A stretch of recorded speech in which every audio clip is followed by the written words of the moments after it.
All right, it is a Friday, and it looks like a nice day out there. The temperature is warming up, and welcome to your weekend almost, just about. We got some work to do until then. Thanks so much for tuning in and listening. I'd like to thank Vanessa Vandeness, of course, on the other side of the glass at the control boards, doing a fine job. As always, we will open the phone lines as we do each and every day, today from 11 until 12. And look, folks, we have a very, if I could say very another 20 times, I would, serious situation here.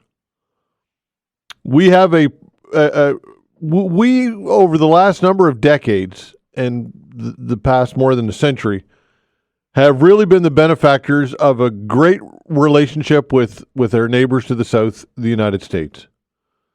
And largely that relationship has been based on goodwill and the fact that the United States has been a caretaker in many ways, a global caretaker when it comes to many issues, including the defense, certainly of the Western world, of NATO. It's done the heavy lifting. You look at patrolling our oceans. That is an example. You remove the American naval presence from the oceans, and you will have trade pretty much grind to a halt because there are pirates out there that need to be patrolled, and we rely on the security provided by the U.S. And all of this is now coming to a point of flux here, a state of change, perhaps. The paradigm is shifting with all of this stuff because you have a president now in Donald Trump that his belief is, and I honestly think that he really believes this, that the U.S. has been getting a raw deal from everybody, including Canada, and the time is up for it to end, and he's going to end it. That's pretty serious stuff, in my opinion.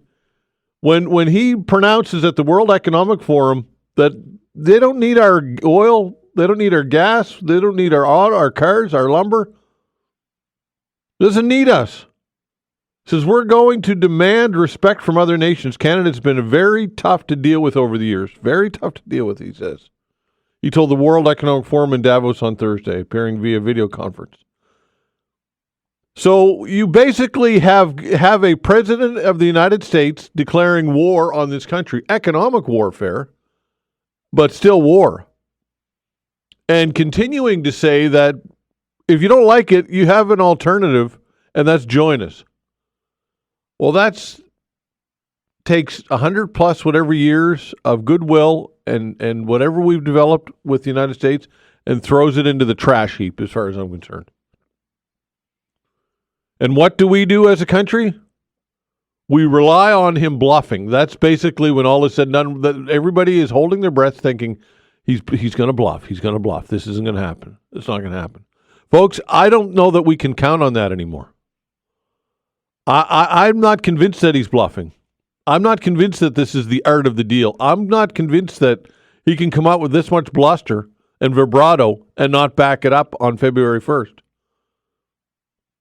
And according to everybody who I've talked to, and I'll continue to talk to today about this, hundreds of thousands of jobs at stake, billions of dollars at stake, and an instant recession, boom, with no end in sight for this country, if in fact these things happen.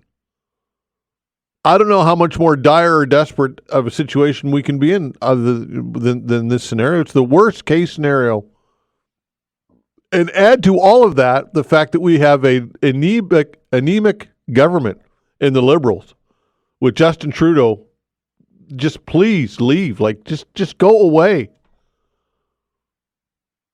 Melanie Joly is doing her best, I suppose. Dominic LeBlanc and whatever cabinet, if you want to call it a cabinet, to try and negotiate and do something about all of this. But I don't know that they'll have any success at all.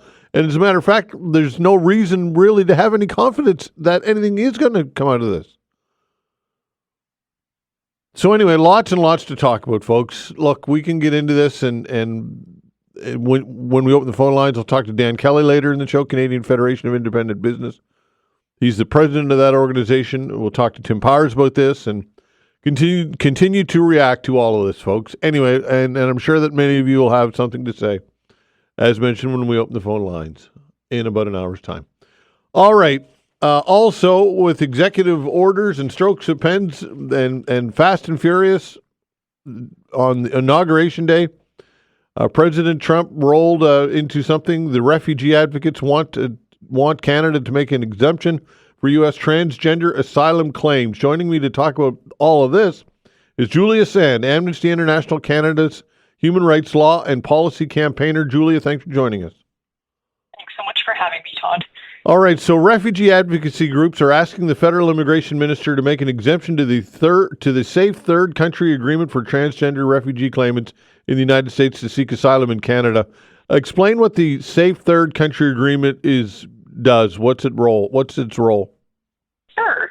Yeah, so Canada has a legal obligation to not deport people to face torture or serious harms. And so to make a claim for refugee protection, you either have to come to the border or be inside of Canada and make that claim directly. And normally, without the agreement, Canada would assess the claim and grant you protection if needed. You'd be allowed to stay, and that's the law. Canada has a legal obligation to do that. The Safe Third Country Agreement is built on the idea that the United States can carry out or discharge Canada's legal obligation to conduct this assessment to ensure that someone will not be deported to face torture. And so right now, because of the agreement, if someone shows up at the Canada-US land or water border, unless there's a limited exemption that applies, Canada gets to turn them around, send them back to the United States, and the idea is they can make their claim there. Mm-hmm. The problem is that some people sent back to the U.S. are at risk of being deported by the U.S. to face torture and are also subjected to horrific treatment in the U.S., including detention when returned. Okay, so even before the executive order concerning gender here that Trump signed, you already had concerns with this agreement, right? I guess what I'm reading here is that it's not constitutional, according to some. Is that your contention here? Yeah, that's right. And so we've had ongoing legal challenges that are still making their way through the courts, but that's exactly right. We've maintained that position since before the first Trump administration, after, and now. And of course, the context continues changing, but it just gets worse and worse. So it was unconstitutional before, and now, it's only been a few days since Trump has taken office, and we've seen a flurry of cruel, heartless, racist orders and actions targeting asylum seekers and migrants, and so those concerns are only heightened now. Okay, so asylum seekers who end up in Canada from the United States, under the current law, they would have to go back to the United States to seek asylum. Is that do I have that correct at this point? That's right. Yeah, most people aren't even able to make it to Canada because they're turned around right at the border and returned within a matter of hours. Okay, and you were so if you were a transgender person at this point and you were in this situation, why?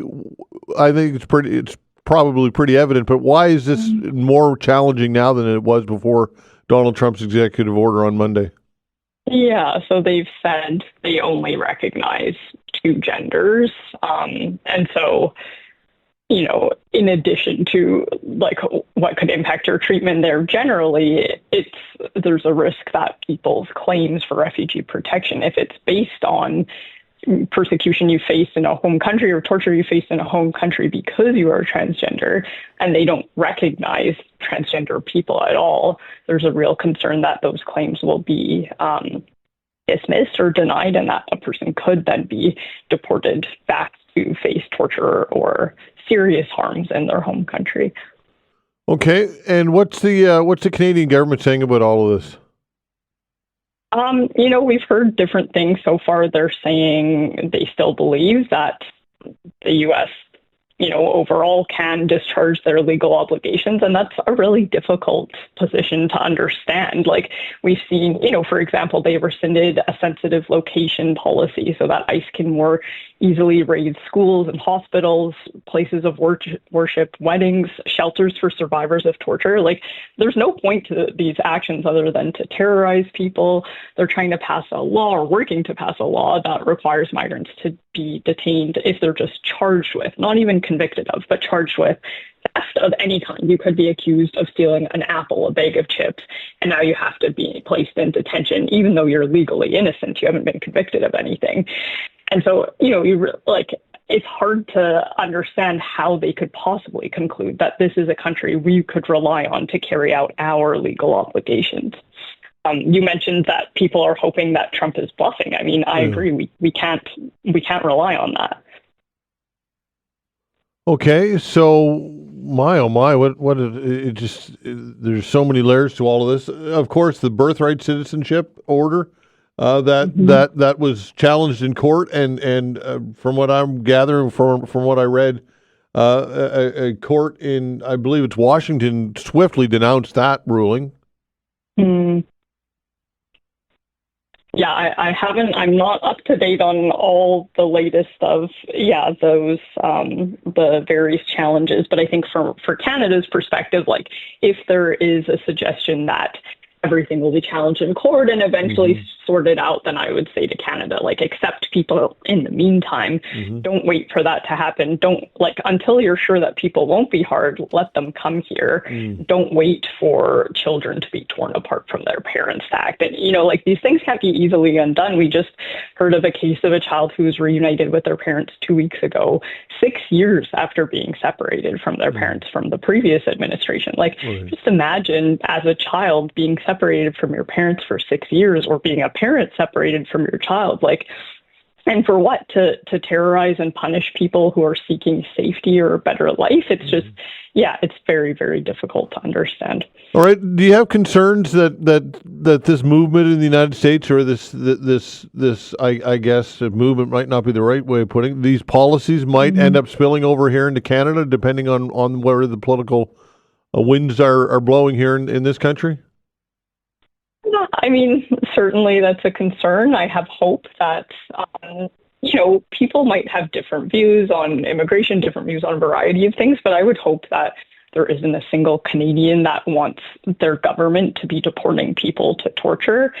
And, I hope people can come together. I think people take pride in the idea of Canada being a welcoming place, being a place, that upholds human rights, our legal obligations. And so, yes, it's a fear, but I think there's a lot of people who still really hold those values. And I think, we can always do more work to move that forward and to celebrate that. Okay, Julia, appreciate your time. Thanks so much. I know it's a difficult situation and difficult subject matter, but I appreciate you offering some clarity to all of this. Oh, likewise. Thanks for having me. Really appreciate it. All right, take care. Julia Sande, Amnesty International Canada's Human Rights Law and Policy campaigner. Stop warehousing seniors and build small homes for Long-Term Care Aging Institute. We'll get to this with Bill Van Gorder when we come back.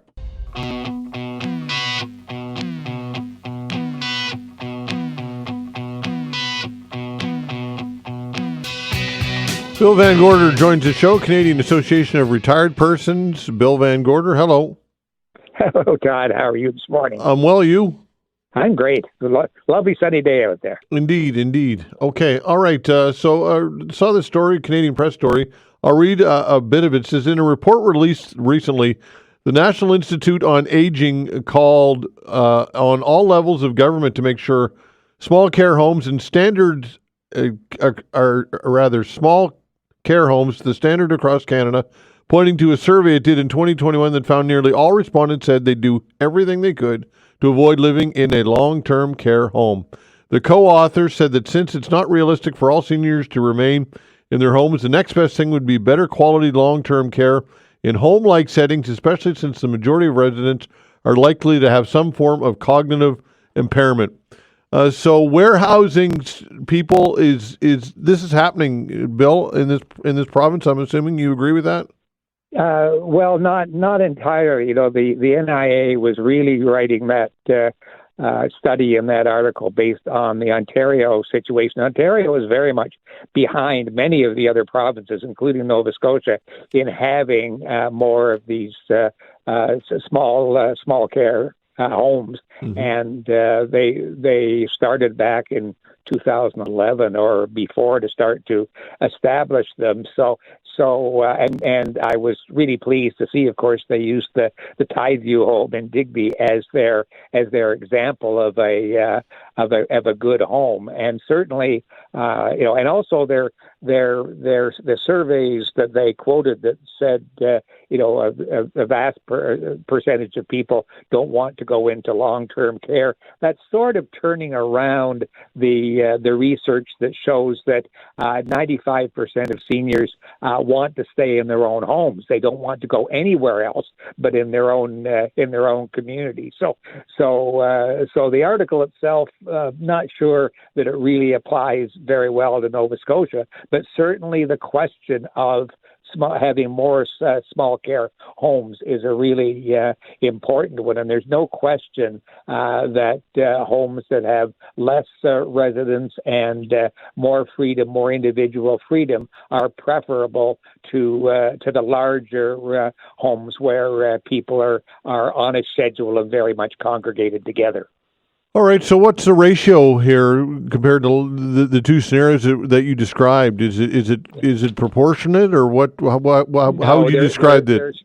Yeah, the small care homes are still being developed, still coming online. The province has a plan to do that, but certainly it's going to take some time because there are downsides to smaller facilities. They can't always provide as many amenities and extra opportunities. About half the small homes across the country don't last more than about 10 years because they have financial problems, just because they struggle in periods when they have less residents. Residents have smaller personal spaces often, which isn't always conducive to people's comfort, and there's not always as many social opportunities. So it's more a matter of choice. There are some people who are very happy to go into a larger facility where there are many people, many activities. There's movies and gatherings and bingos and card playing and all kinds of opportunities with a large group. There are also some of us who would much rather be in a smaller facility where we were more on our own and not feel like we were feeling we had to avoid the large activities that go on. The important thing is that we need enough of both of these kinds of facilities so that people can age the way they want to, with dignity, in a way that they're comfortable with when they can't stay in their own home any longer. All right. How far are we away from hitting that mark to having enough of combined the scenarios?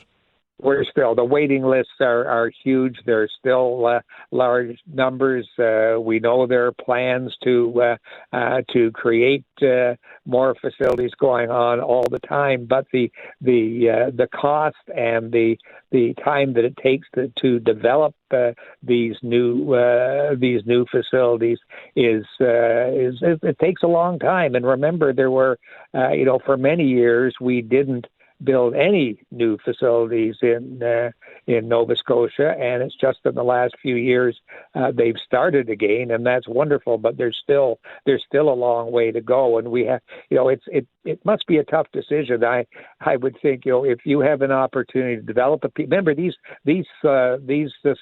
small care homes also take up more space on the ground because they're generally 1 or 2 stories at the most. They're spread out with these individual units, so it takes more ground to build them, which means that although in rural places like Digby, probably easy to find that kind of space, if you wanted to build them in the HRM area, where would you find the kind of space when you had to choose between building something that housed 90 people and something that housed 200 people? It's a tough decision.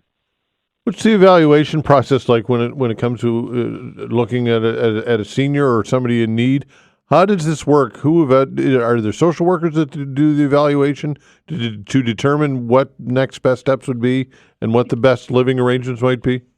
Yeah, there is a system. I don't know if I would call it a point system where the people in more need who have the needs who would be unhoused perhaps without that opportunity are able to get first dibs on facilities when they become available. The problem is that the waiting list is so long. There's still the people who really need that kind of facility don't get as quickly as they should. So that's why they're building that new transitional facility in Bedford that will take people out of the hospital where they don't need to be anymore, but still give them care until they can get into a long-term care facility that can look after them. So there's still a lot to be accomplished, and we're really looking forward to hearing what's in the budget coming up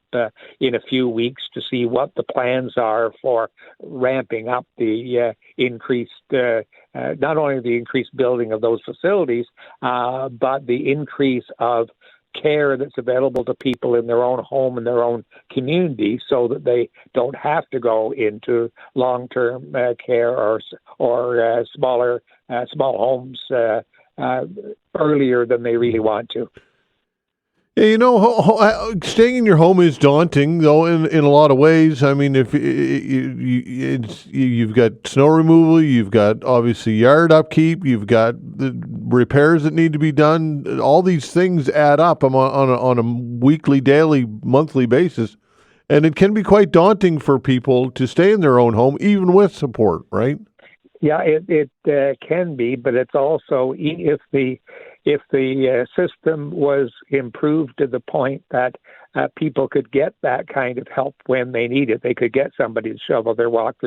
They could get somebody to come in and offer them medical services that they only need occasionally. The cost of delivering that service has been estimated by some experts at around $900 a day, which sounds like a lot of money until you realize that you're talking over $2,000 a day to keep somebody in a long-term care home. So from a financial budget point of view, it's actually more economic for the government to encourage people and help people stay in their own homes. And that's not to say that there aren't people, though, who are very happy to move into residences where there are lots of people and lots of activities and lots of social life, because there are downsides of being in your own home with very little social interaction and not able to get out and associate with other people like you could if you were in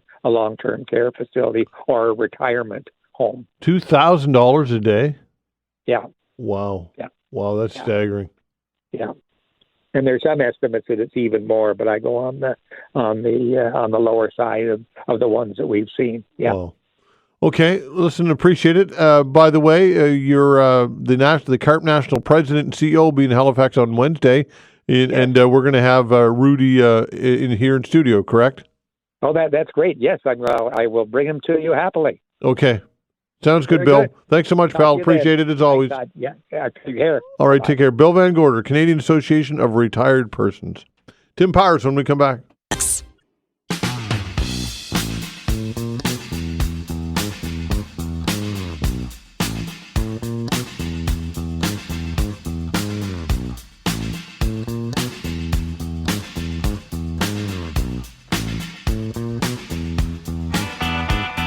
All right, joining the show is Tim Powers, Summa Strategies, Abacus Data, friend of the show. Tim Powers, that intro music right there, that used to be Rush Limbaugh's intro music, and I don't play it because of that, but I just remember listening many years ago to Rush Limbaugh, and that was the intro music. Did you recognize that? I recognize a little bit of it, but Todd, right now, as I told Vanessa, your excellent producer, I'm in a special kind of hell. I'm in a passport office in Canada and waiting in a third waiting room, so I'm in a wonderful mood this morning. What would you like to discuss?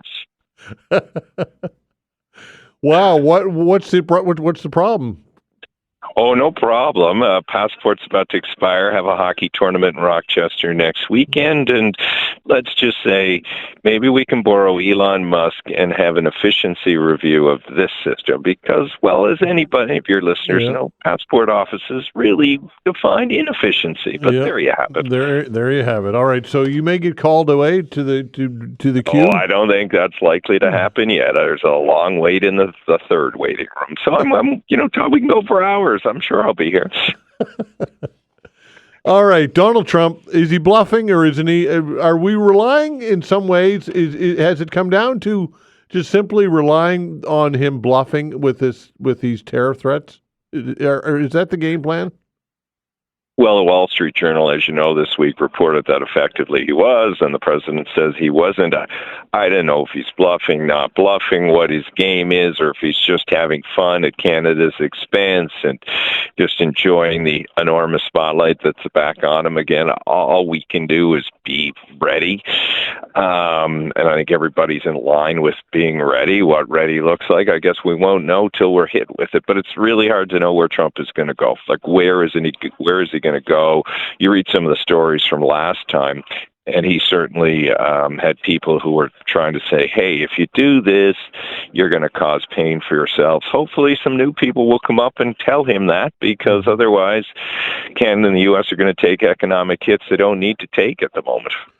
Okay, is there an outside possibility that he's on to something, that Canada has gotten been the benefactor of these trade deals and that in fact they don't need us and he doesn't need us? And is there any veracity, any validity to any of these claims, do you think? Or are they completely all out to lunch?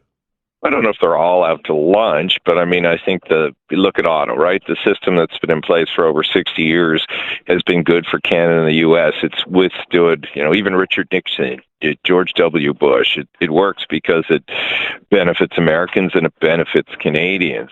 I think he's kind of abandoned the principle of mutual benefit, and then he's like propagating false things. You think you can spin up an oil rig, baby drill in a day or two? You can spin up an auto manufacturing facility? You can't. Mm-hmm. And people are going to go, even Americans are going to go to a place where they can get goods cheaper. I mean, he can tariff everybody out, but he's probably going to drive up prices as a consequence of that for his own people. And where in the world, show me where in the world other than China, and even China trades, where anybody's following this tariff model. Nobody is. Mm-hmm.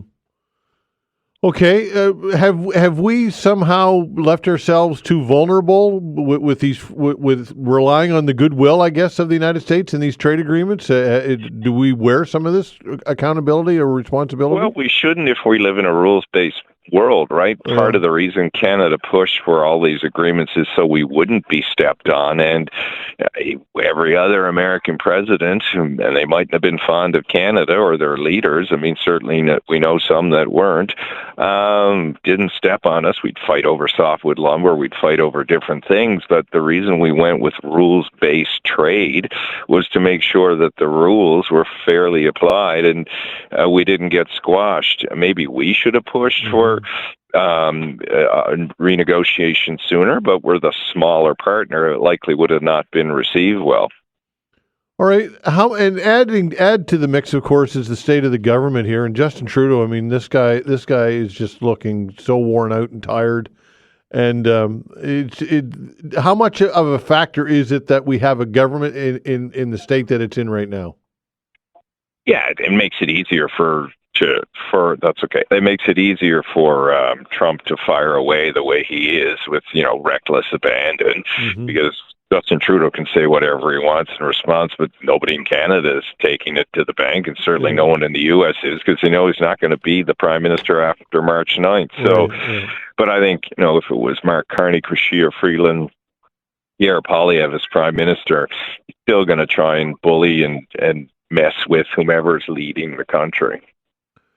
Okay, some people have suggested that perhaps some other world leaders should be sticking up for Canada in some way, or maybe I don't know who, somebody in Europe or somebody, but we're nobody seems to be kind of defending us Do we need should our other allies in the West be kind of stepping up and saying, "Whoa, this is not the type of treatment that we would expect the United States to apply to its northern partner here"? I suspect we'd be mimicked if that were the case and made fun of because Canada couldn't do it somebody to stick up for them. Yeah. I mean, I do think at some point countries are going to align themselves if Trump keeps going down this path. I mean, if he's just going to tear up rules-based order, whether it be around NATO, whether it be around trade, he's not going to make many friends for America, and others are going to have to clean up the mess after the fact. America, can go it alone on certain fronts, but it needs food, it needs energy, it needs water, despite what Trump says. So I think I heard somebody at the wonderful Davos conference, Todd, you and I should get invited to that one day. We'd really mix it up. Two Atlantic Canadian good old boys showing up there. Yeah. But somebody there said yesterday, we all need to take a breath and not get hyperventilate every time Trump says something because he's saying the same things. Now we just have to wait and see if there's action and be prepared for it. Yeah, it's funny how quickly things change and what a crisis will, how politicians will take advantage of a crisis. And there's been lots of phrases coined around that. But I find it interesting now that suddenly it's become in vogue to talk about pipelines again. And here in Nova Scotia, Tim Houston's talking about developing natural resources, including shale gas, which has been a moratorium. I find it interesting that when we get pressed up against the glass, we run back into the arms of some of these traditional industries which were considered sunset and things of the past. What are your thoughts?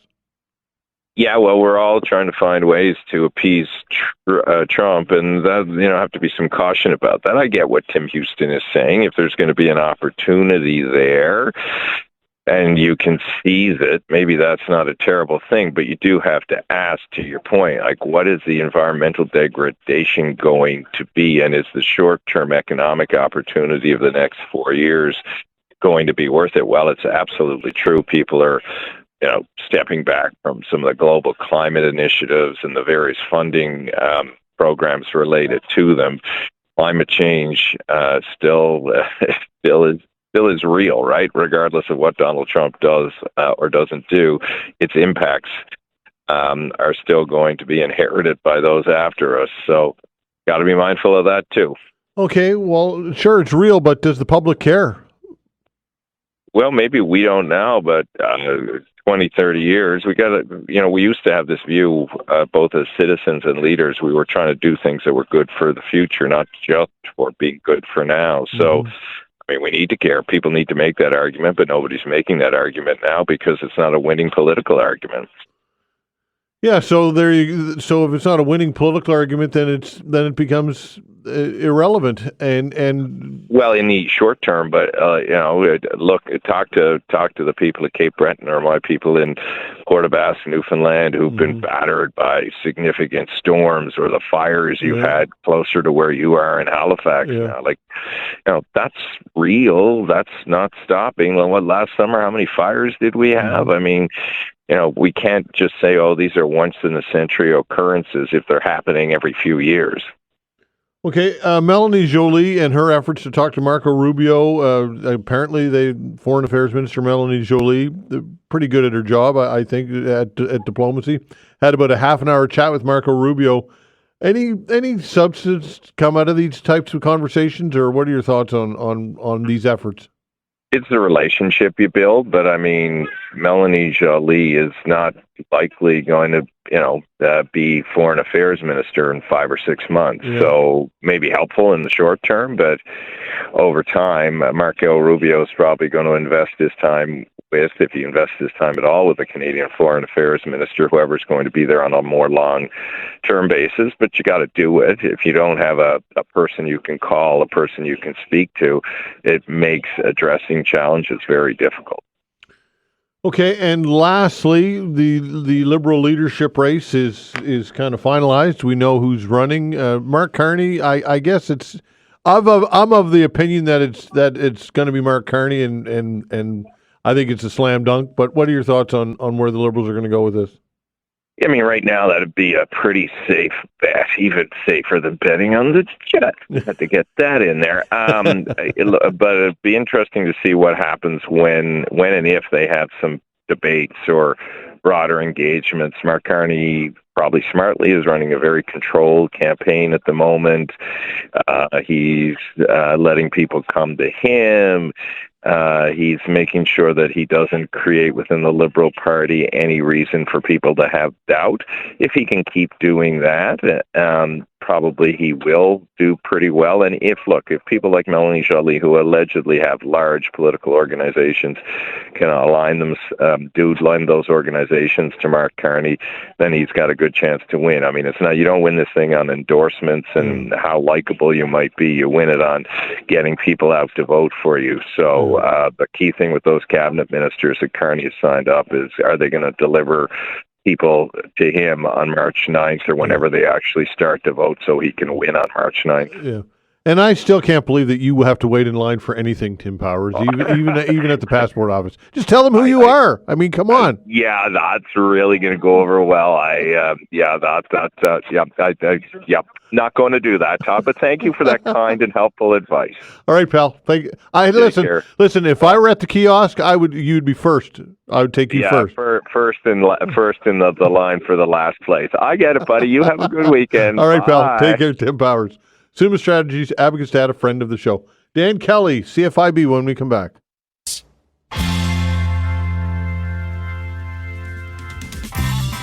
All right, joining me for a chat, Dan Kelly, president of the Canadian Federation of Independent Business. Dan Kelly, what the hell is going on in our world, man? Could we throw a few more issues on the fire? Holy moly. I know. It just never stops. It never stops. How serious are you, or how concerned are you over the Trump issue right now? Oh, it's really, really high. Gosh, this is a big issue for small business. I think, when people think about tariffs, U.S. tariffs, they think first about Canadian exporters, then they think about the large companies that may be involved, say car companies, the oil and gas sector. But it is a huge number of small firms that are involved in the export business, either very much directly or indirectly. But beyond that, even the bigger worry for a lot of Canadian small businesses and then ultimately consumers is what happens if Canada puts in place reciprocal tariffs. And that's where more small businesses are caught than even the export problems to the U.S. So if we go down this road, 16% of small businesses directly export to the U.S., but almost 50% directly import from the U.S. So if Canada slaps on import duties or tariffs on U.S. products coming into our country, that's just going to affect a huge swath of businesses in tons of sectors and ultimately, of course, find its way into consumer pricing. So that plays well politically and to the public of saying let's hit them back and let's hit them hard, but strategically it's not necessarily a good move here. Well, look, I think I was listening to somebody last night describe it as, if we put on tariffs on U.S. products, it's economic chemotherapy. Yeah, sure. Sure. We're taking the poison to ultimately try to fix the problem, but it is, that the tariffs affect domestic consumers, and this is why it's nuts for the U.S. to be going down this road, because the ultimate losers will be U.S. consumers from these tariffs. And that's why we have to walk so carefully right now, and it's especially unhelpful that we basically don't have an effective federal government at this moment when the need for one is at its greatest. Okay, what would an effective federal government be doing right now? Well, look, I think they would be, provincial premiers have been stepping up in the breach, and I've been an admirer of some of the messaging that we've seen from a variety of premiers on this front with different approaches, but I think that's okay. I have to admit, I think, Danielle Smith's approach of reminding U.S. consumers in talk shows and with politicians directly is ultimately, if we're going to get out of this, it's going to be because of that kind of diplomacy that we need right now, which is just saying, okay, if you go down this road, America, here are the things that you're going to lose. I mean, the fact that in some markets, gasoline would go up by $1 a gallon at the pump, like that's the stuff that's going to cause the U.S. consumers to say, hey, wait a minute, Donald Trump, this doesn't make a lot of sense. So does Donald Trump not know this, or is he naive, or is he aware of it and is just thinking that hell with it anyway, and if it causes some pain, it's temporary and it'll be worth it in the long game? What's going on? And I suppose you who knows what's going on in Donald Trump's mind. Look, if we know anything about him, we're going to have 4 straight years, sadly, of sitting on the edge of our seats as Canadians, wondering what the latest utterance is from the U.S. president. Mm-hmm. It is really hard to predict, but he has been a fan of tariffs for a long time. So this has been a consistent message from him, and that's why we have to take this so seriously. I do think that reason may kick in at some stage. We may, there's 3 scenarios here. Either we skirt this altogether, that this gets delayed or put off, and I think that there's a decent chance of that. Then there's the chance, of course, of short-term tariffs that then would be taken off when some weird boxes are ticked in Canada-U.S. relations. And then third, there is the idea that this goes into effect and becomes a long-term, across-the-board action against Canada. All 3 of those are pretty bad. Even the scenario where this doesn't come in, I suspect it won't be taken off of the table. It'll just be basically, to try to keep us nervous for his entire term as president. So, look, the worst-case scenario is tariffs. The second worst-case scenario is uncertainty. Neither helps businesses plan for the future, and we're in for this for a while. What's a while? Look, it could be his entire term. I am hoping that if we can show something on the border issues that he has at least officially raised as a concern, that together with U.S. self-interest may be enough to get us past this. If that happens, then maybe we can breathe easier for a little bit. But this won't go away. There'll be other flashpoints over the next little while in Canada-U.S. relations, and we have to be prepared for that. This is why I think it's so important that we look at some of the domestic policy issues. Obviously, the Premier of Nova Scotia has talked about Energy East and reviving that discussion. This does, let's hope we have some time, and then we get serious about making sure that we get our own act together on domestic policy issues to better insulate the Canadian economy from these kinds of things. All right, so let's suggest worst case scenario. February 1st hits. Trump goes full bore. It's DEFCON 5 or 4, whatever and what then?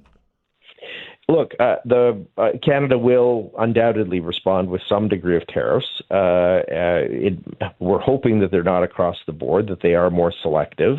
And then, of course, that money that is collected in Canada from putting a tariff on U.S. products coming in, that has to be redeployed in terms of supports for the industries and Canadians that are affected. I am so not looking forward to having discussions like we did during the pandemic about support programs and which ones work and which ones don't. But gosh, it looks like if we do go down that road, that's exactly what's going to happen. When tariffs come in, the government does generally use the money to provide some compensation for those that are directly affected by this. And I suspect that's what's going to happen should we go down this road. And then we'll be trying to make the case to Americans that what they're doing is harming U.S. consumers. Ultimately, it's going to be, the people that watch Fox News in the U.S. that then put pressure on their local politicians and the president that would take us out of that mix. And we're going to have to, ramp up those efforts dramatically. All right. So where's the money come from to backfill this void? Well, the tariffs themselves would pay for some of it, which we will pay, of course. Yeah. If we put in place tariffs, Canadian businesses, Canadian consumers pay the tariffs, and then but that money goes into the federal government, and then the federal government will typically use that to try to insulate Canadian consumers from their impact. Again, it's not pretty, but that's typically what happens in these kinds of moments. Wow. Unbelievable. So I'll get you for about one more minute here, and we'll wrap up the chat. So on a concern of a scale of 1 to 10, with 1 being not concerned at all, 10 being as concerned as you could possibly be over this whole thing, Where would you put your number for how you feel right now? It's got to be an 8 or a 9. It's not a for sure that this is happening, and we have a lot of other, 9s or 10s in domestic policy issues. But this is right up there at the top of the list. It just so broadly affects Canadians, and even if you don't think your job, your government, or your employer is going to be affected, indirectly, we will all absolutely be affected by this, either by the problems that we Canadian exporters have accessing the U.S., or probably more likely, the tariffs that we impose as Canadians on U.S. products coming in. Dan, I appreciate your time. Thanks so much. We'll do it again. Anytime. All right, take care. Dan Kelly, Canadian Federation of Independent Business President. What is on your mind? Give us a call. Do you want to weigh in on this? I'm sure that some of you do. How concerned are you? Dan Kelly is an 8 or a 9 when it comes to concern about what's going to happen February 1st. I would say that I would be in that vicinity as well. 902-405-6000. Give us a call. Your calls when we come back.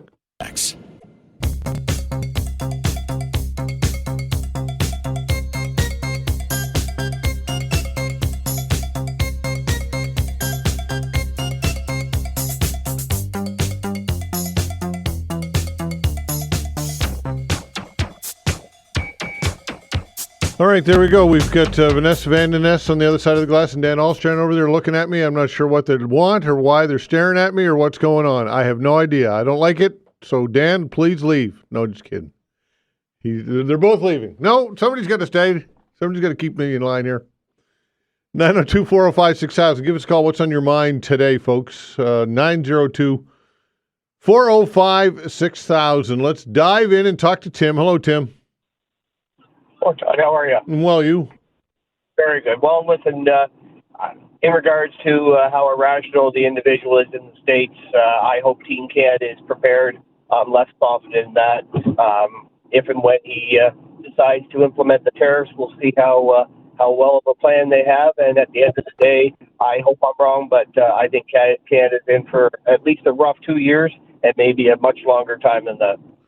Yeah, for sure. It's difficult. And what expectation do you have of the federal government and for that matter, of provincial governments to help try and respond to this? I think both levels of government, Todd, are responsible. They don't have to necessarily tell you what their plan is per se, but I think they both have to provide a level of confidence. And as this thing rolls out and you see how irrational the individual is in the States, you recognize that if we don't have a plan, things could get bad fast. And if that happens, the adverse effects and the loss of jobs and so on and so forth could be paramount. And that's truly unfortunate. At the end of the day, politics matters. It's important to vote. People have elected that individual in the States. It'll be interesting to see where it goes. But, I hope I'm wrong, but I think Canada's in for a very difficult time for at least 2 years and maybe longer. Okay, fair enough. Thanks for the call, Tim. Take care. 902-405-6000. Mike, hello. Todd, how are you? Hey, I'm well. You? Good, thank you. I need to speak to you about this guy that CBC did the report about the guy in London had that motorhome, a camper. Yep. Why doesn't the city, I'm in Manitoba here, why doesn't the city of Halifax look at that school on Norman Street and leave that poor guy alone? Seriously, Todd. Well, I would agree with that. We are trying to talk to the veteran about it. From what I'm going off memory here, that it's on his mother's property, the camper, and the alternative for him will be to live in a tent somewhere in an encampment. And I can't imagine how that's a better scenario than what he's doing now. Doesn't make any sense to me. Yeah, I hope I'm not speaking too fast for you, Todd. But I agree. But that poor I seen on the CBC, and that guy is right on the property, and somebody complained to the city, and that poor guy's got his dog, and seeing this on news, I'm sorry, man, it's heartbreaking. Yeah. Seriously, it's heartbreaking. Yeah. City is, I'm sorry, Halifax Municipality, I hope you're listening. Go and do something at that school on Roby and Almond, and leave this poor guy alone. Seriously. Yeah. Okay, Mike. Thanks for the call, pal. Okay. Bye-bye. All right. Take care. 902-405-6000. Eric, hello. Hey, good morning, Todd. How are you? I'm well. Are you getting ready for the big playoffs this weekend? To be quite honest with you, Eric, I'm not all that jacked up about it. I don't know why. I think it's so many other things going on in the world right now that the sports to me is, look, I love sports, and everybody who listens to the show knows that I love sports, and I talk sports with Cecil and all of that stuff. But it just seems to me that when we look at all the pressing issues that are facing us globally today, billionaires owning teams of players, and the players are millionaires, and all the money and all of the hype, and I watch this, and sometimes I think to myself, why do I care about this? It seems childish almost in some ways. I don't know, Eric. Well, Washington could be the upsetters, and I'm going to tell you why. They're on a 7-game winning streak. They manhandled Detroit, who was destined to be, a good team. And it's a rubber match between Washington and Philadelphia. Yeah. But back in July, I picked Kansas City and the Bills. And the reason why I'm picking Kansas City, because they want to show the Bills, when the last time the Bills beat them in Buffalo, the Kansas City's go to demolish them in Kansas City. And so that's why I'm picking. I'm staying with my pick, Kansas City and Philadelphia, but Washington scares me, buddy. What do you think about that? Well, look, you are obviously have much more vested interest in this, and you put a lot more time into this than I have. I don't know anything, quite honestly, about any of these teams outside of the Bills. The Bills Chiefs. I mean, that to me is. I'd probably watch Bills Chiefs just because I'd like to see the Bills get into the Super Bowl for the nostalgia factor of it. I know their quarterback. I know a bit more about the team. Of course, I know the key players with the Chiefs. Commanders, Eagles, I would be honest with you, I don't know one player on either team, so I really can't make a comment on that. I'll leave it up to you and up to Cecil to enlighten me and illuminate me when it comes to this stuff. You tell Cecil for me that Eric's picking Kansas City over the Eagles 21-18. Okay, pal. Okay, take care. 902-405-6000. Look, I don't want to trivialize sports. I grew up loving sports, absolutely love sports. And I'm still a diehard Yankee fan and a Leaf fan and a Jets fan and all that stuff. But it just, as the world continues to unravel, and we look at the massive pressing issues that are going on around us all the time, it becomes more difficult for me, just personally, to get any level of engagement or involvement on any level when it comes to watching multi-millionaire athletes playing sports and the teams owned by multi-billionaires. It just to me it's distasteful in some way. Now, if the Leafs obviously will make the playoffs, I'll watch the Leafs in the playoffs, and I'll watch it here, preferably here and there. But it just becomes, to me, less and less relevant every year, the whole thing. Same as the entertainment industry. I think it's the Oscars this weekend. I mean, I just don't care. I really don't care. To me, it just doesn't matter. How does this impact my life? 902-405-6000. Give us a call. Mike, hello. Hey, Todd, I got to agree with you. I'll tell you what did it for me with sports is when they started advertising rate on the players. So I'm like, you know what? I really don't care anymore. Yeah. But anyway, that's not why I'm calling. I'm calling about. I'm wondering what's going to happen when someday a Democrat government will get back in the U.S. Mm-hmm. So if Trump just wipes away the 14th Amendment, the birthright rule, with the swipe of a pin, what's going to happen when the next Democrat gets in? Donald Trump just set the precedent to wipe away the Second Amendment. What's good for the goose is good for the gander, is it not? Like, yeah, that's possible. It's certainly possible. I mean, if he sets that precedent, that's how this kind of stuff works in the courts. If a precedent's set, if someone got away with it once, then chances are they're going to get away with it again. Well, I mean, at some point you become entitled and you become a king, right? This is how kings are made, for God's sakes. We're going down the road of creating a kingdom. Yeah, I agree with you 100%. I think that's in his mind. I think that's I don't think in his mind there's going to be another election in the U.S. I think he thinks he's going to appoint the next president when he's ready to step down. If he had his way. Yeah, sure. If he had it his way, he would keep it in the family, right? It would be genealogical. 100%. It would go to he would appoint it to one of his sons. And there's a large group out there of evangelicals that believe that he is practically deified here, that God has chosen him at this time to be the president, to right all the wrongs that have existed. And it's just unbelievable. So when you get a feverish state like this, and you get people and you get a movement like this, this is how kingdoms are made, like this. And honestly, if things don't change in the mentality, they could be in, or we. Sorry, Mike, lost you there. Say that again. I said if mentality doesn't change in the U.S., if they keep just following on his every word, he's got 3 sons and a daughter that can run. So they could be in for years and years and years if Trump is. They could be. They could be. Maybe not Donald, I mean, you look at Russia right now, Vladimir Putin. I mean, he's never going to leave. Why would he? He's manipulated the system and the court system, and however he's done it, so that he is there for as long as he wants to be there. And I'm not saying that Trump will completely disregard the past 140 years of democracy in the United States and the Constitution. But, God, you never know, do you?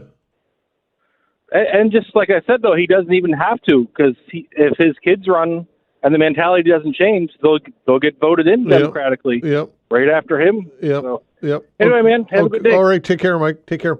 902-405-6000, that's the way to reach us, folks. It's just unbelievable, really, what's going on. And we are caught up right in the middle of all of this. What can we do? What can we do as a government, as a country? Do we face the facts at this point? Should we face the facts that we are not going to be the relationship in which we've enjoyed with the United States has fundamentally shifted and changed. The paradigm shift is now applied. It's a new era, and all the old rules are gone of goodwill and whatever it is, they're gone.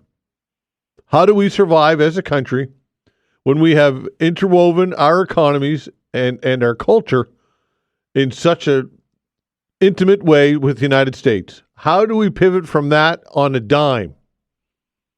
Because that's the challenge that we're looking at here. 902-405-6000. That's the way to reach us again. 902-405-6000. We'll continue with your calls when we come back.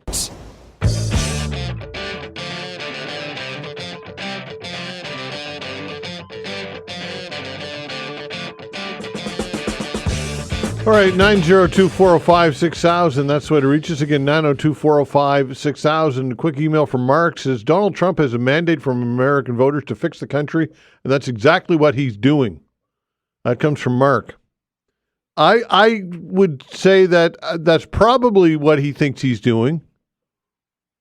And I don't know how anybody can look at this and not suggest that his tactics are extreme, to say the very least. Extreme, at the very, very least. Because you look at the fallout of all of this. Well, think of the state of flux right now of the economy here in this country.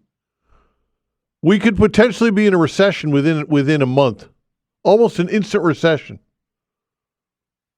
There is a level of fairness here, folks, that should be applied, you would think, when somebody with your neighboring country like the United States.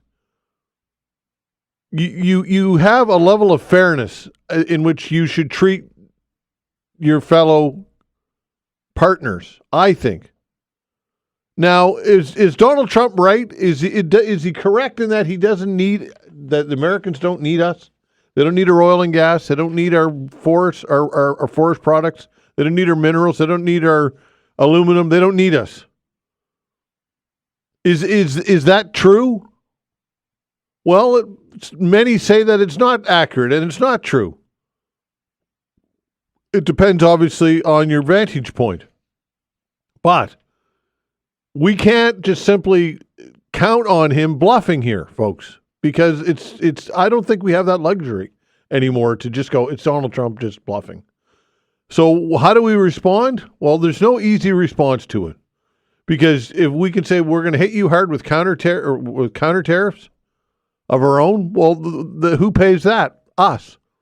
Canadian consumers, Canadian businesses. And there's just no easy way out of this thing, folks. It's very, very disheartening. 902-405-6000. That's the way to reach us. I mean, we are at the light end of the seesaw here, folks. We are. We have an economy that we're battling with 10 times ours. A population of close to 400 million people as opposed to our 41 million people. Anyway, you crack that up, you get in a trade war with the world's largest economy, and you're going to lose that war if, in fact, the leaders and the president at the time has the fortitude to see it through. 902-405-6000. Fred, hello. Yeah, good morning, Todd. It's a nice blue day, but I must say, out of chaos breeds opportunity and new alliances.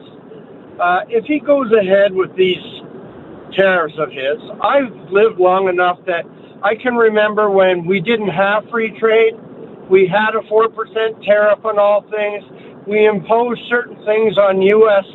companies like Walmart and stuff that their money couldn't go south of the border. It had to be reinvested in Canada, and that can come back again. And also, it's going to show us our weak areas so that we will never be in this situation again if we do this. Yes.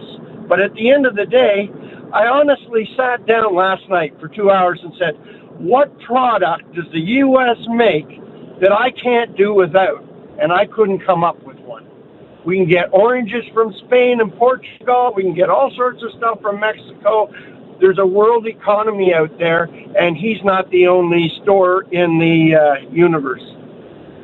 Well, again, it's not as much about what we can get from them; it's what they're getting from us, right? And that's the rub, right? It's what we are sending there because.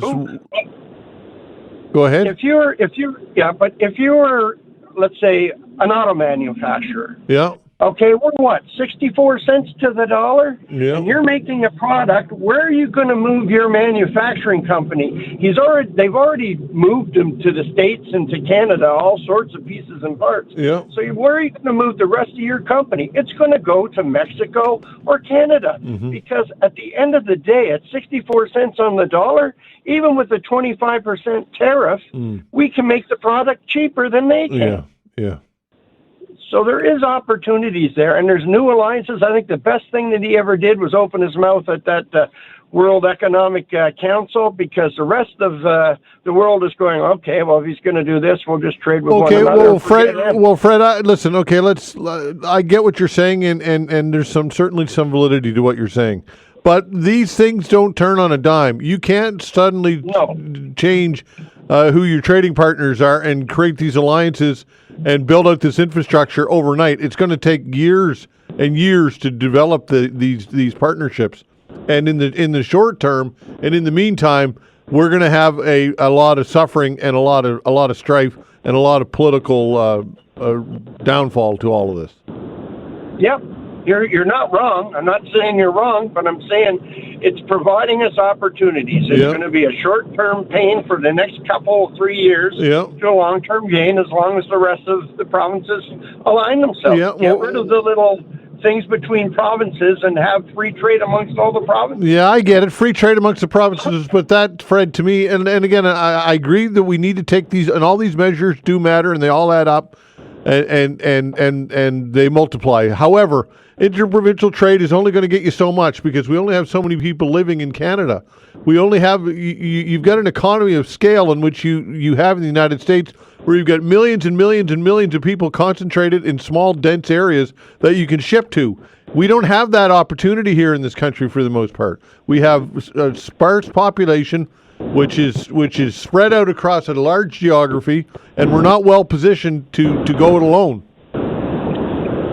No, you're right. We can't go it alone. There's Mexico. There's other places that can turn around and handcuff the United States. Yeah. Well, okay. And just for one thing, being a Navy guy, Trust me, there's a whole bunch of other countries out there looking at piracy. It's not just the United States, including us. Well, I would agree with that, Fred, but the United States does the majority of the heavy lifting when it comes to patrolling the oceans. I think you'd agree with that. Yeah, well, they have a bigger Navy. Well, that's it. And we rely on that, right? So that's another example. Thanks, Fred. Anyway, appreciate it. Take care. Fred. Okay, take care. 902-405-6000. Look, I don't want to be the voice of doom and gloom here. I know it appears that way right now. But I'm just trying to look at this realistically. I truly am. If in fact Donald Trump had, and right now he's in the wheelhouse. He's obviously got the White House. They have the Senate. They have Congress. They have all the leverage right now in the world, and believe me, he knows it, and he's using it. And I just think that we, as a country, right now, this is as serious a crisis as I can remember in my lifetime, happening right now, potentially. I don't ever remember anything like this, in which on such and such a date, if in fact the decision of a world leader, of the President of the United States, imposes upon us, can send us into a deep recession with no end in sight, shedding hundreds of thousands of jobs and billions of dollars in GDP. And it appears as though, to me, he's not bluffing. That, to me, is as serious of an economic crisis as I can remember in my lifetime. And man, oh man, I hope I'm wrong. I truly do. I hope that he's bluffing, but I don't think that he is at this point. 902-405-6000. Give us a call. What's in your mind? Again, 902-405-6000. We'll continue with your calls when we come back.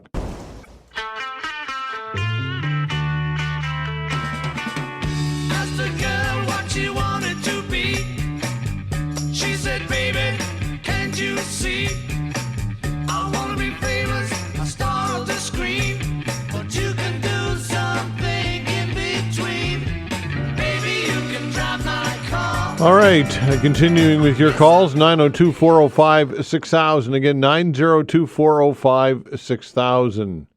Marlene, hello. How are you, sir? I am well, you? Good. I was wondering, I got a lady here that's going to be 93 on Tuesday. I was wondering if I could wish her a happy birthday. Sure thing. Go for it. Yeah, happy birthday to Vera Perry in Sackville. She'll be 93 on Tuesday. And I tell you, this lady is something else. She goes everywhere. Groceries, everything. Nobody can outbeat her. All right, what's your name again? Pardon me? What is her name again? Vera Perry. Vera, 93 you said? Yeah. 93? 93, darling. Oh, 93 on Tuesday. Yes, dear. Okay. The hell with Trump, he ain't going to do nothing to us. He ain't going to do nothing to us. There you go. Okay, Marlene. No, he's not. All right. Happy birthday, Vera. Thanks, Marlene. Have a beautiful day. Okay, take care. He ain't going to do nothing. There you go. I hope you're right. 902-405-6000. Ron, go ahead. Hey, good morning. Just want to touch on a couple of things, if I can. The Sure. first was the gentleman called in about Trump and the 14th Amendment. Mm-hmm. He can't change the 14th Amendment. There's absolutely no way. It's not a presidential area of responsibility. It comes from everywhere else except the president. So he cannot change that. And you may recall, just before Joe Biden left office, he announced the 28th Amendment was the law of the land. Well, the 28th Amendment never passed, so it's not the law of the land, and everybody knows it. So I don't think you have too much to worry about with the 14th Amendment and Donald Trump wiping it away with the stroke of a pen. Can't happen. Mm-hmm. Okay, fair enough. Okay. All right. Okay, Thank you. Thanks for the call. 902-405-6000. Let's see. Gary. Hello, Gary. Yeah, good morning, Todd. Hi. I was just, you made a remark there a little while ago about sports and how you don't like to trivialize sports, and and I bet I was a sports guy, not organized, but I used to like watching hockey and enjoyed all that entertainment and everything. But you know what? As you said, with the but the way that they, how rich they've grown as players and things like that, that's taken the shine off it for me. Mm. And the world is a much more dangerous place than when I grew up. You know, there was such innocence back then, you know, and I'm much older than you are, Todd. And I just see that the world is becoming a very uncaring, cold place for the most part. I deal with a lot of seniors, as you know, and there's less and less respect shown to the elderly population. Maybe it's because of my age that I'm feeling it. But you know, to emphasize sports like some people are doing, we don't have time for that anymore. It's just, you know, I just feel so discouraged and so sad for young people, because I got a daughter that she's booked to go to California for a school trip. Mm-hmm. That's where all the fires. They were supposed to see, you know, stars, movie stars, homes, and everything, but they're all gone. Mm. So you know, we're up in the air whether she should even go there or not, and especially with the way that Trump is there. I've been watching him on TV. He's a real nutcase. Yeah. I never saw so many executive orders on the desk. You know, like I've been watching politics for years throughout my life. Yeah. You know, usually it's just a few executive orders, but he's trying to change the whole system of the United States and how it works. Mm-hmm. We have that one judge there that to change, you know, to change something there, and he's trying to get back at that again. And he's released all the Proud Boys and everything. I just think it's just it's tit for tat, and that's how I'm seeing it. It's like a civil war that's really going on in the States now. Well, it's retaliation is what it is, and they are finding. They have identified people who opposed him in the Department of Justice during the last administration, and they are targeting those people directly. And I wouldn't. Here's the thing, Gary, is you just don't know how far Donald Trump will take this stuff. That's the thing. People who oppose him and stand in his way, he will stop likely at nothing to remove those people. And unfortunately, we'll use the Department of Justice, ironically, weaponize it. And I say that ironically because he said that he was a victim of a weaponized Department of Justice. So he's going to do the same thing. Oh yeah, and if I'm not mistaken, I think I might have heard it wrong, but I think he heard that he called Biden scum, or the people that his administration scum. You know, that. What kind of language is that to use? Yeah. You know, I mean, that's what I mean about being uncaring. People are picking up on his manner and his mannerisms, and I just think that it's very, very. You have to sleep with one eye open almost. Yeah. Now, you know, that's the way I feel. Yeah. Okay, Gary. Thanks for the call. I appreciate it. Take care. 902-405-6000. And yeah, his mannerisms, the way he talks about other countries, the way he talks about other world leaders, the way he belittles people. This is going to and is spilling out into our culture. And look, it's entertaining. Sure, call it entertaining. And this is what many people love about him, is the fact that he's so off the cuff and cavalier and unsympathetic and cold. People love it. It's crazy. Is this really what we want in a world leader? Somebody like this? 902-405-6000. Look, I don't know. It's now you go back to the question, is he right? Is he right? Is America better off in the long run without a trade agreement with Canada? Is it better off? Or anybody else for that matter? Because that's his claim. That's his assertion. That we are better off without you. We don't need you. And you've been the benefactors of our generosity for far too long. You don't pull your weight when it comes to military commitments, and we have greatly benefited your country through generosity and bad deals. Is he right? That's the question. 902-405-6000. Mike, hello. Good morning, Todd. Hi there. You know what? I'm pretty much, as you were talking about how you feel about sports and I'm pretty much about that way right now with what's going on in the world. And I know that's what distracted you from being entertained by sports. But there's kind of a similarity in the two, in the fact that right now, everything that's going wrong is controlled by millionaires and billionaires. Mm-hmm. And I just can't be bothered. You know, I'm even tired of listening to it. And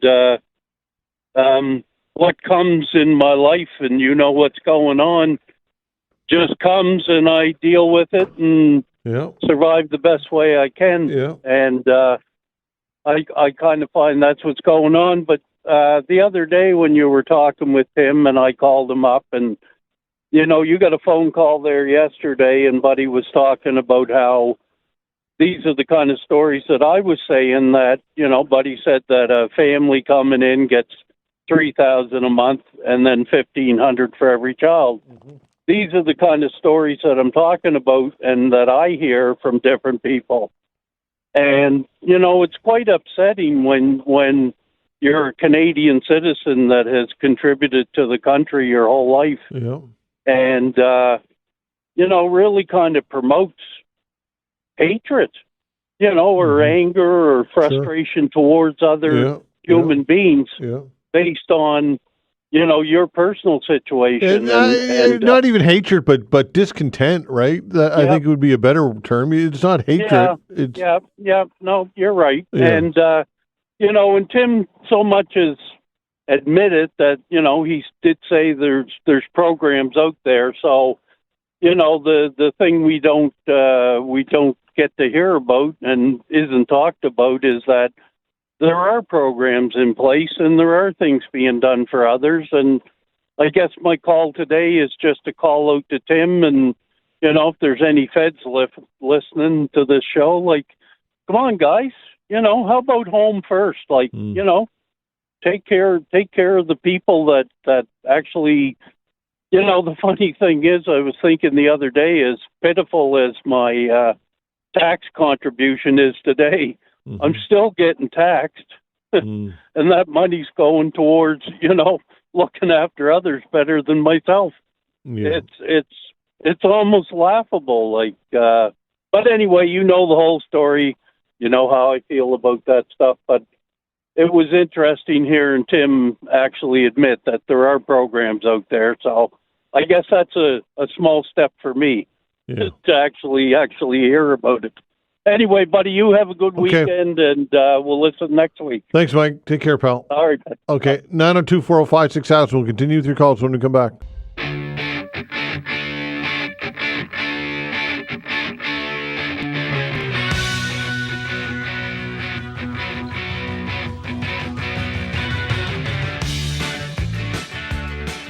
All right, continuing with your calls, 902-405-6000. Marilyn, hello.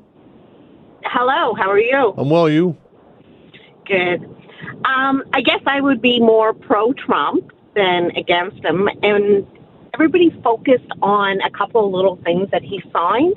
He signed over 200 different documents, and some of the things were good. Nobody's seeing the good that he's doing. Everybody's just looking at the bad that he's doing. What's the good that he's doing?